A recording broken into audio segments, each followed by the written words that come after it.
In this video, I'm going to show you how to export system logs in Sisu Lab.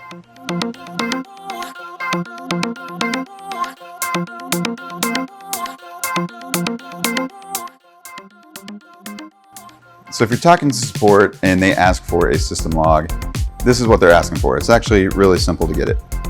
You're going to need a USB stick. Maybe you've got the Sisu branded one that we sent with the robot. All you do is you plug that into your USB port on the case.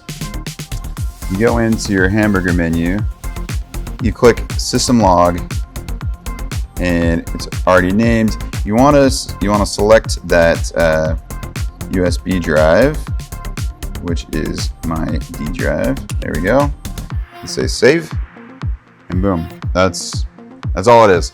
Now, the file that they're asking for is on that USB drive. You can just email it straight to support, and they can get all the information they need to help you troubleshoot any issue that you've got.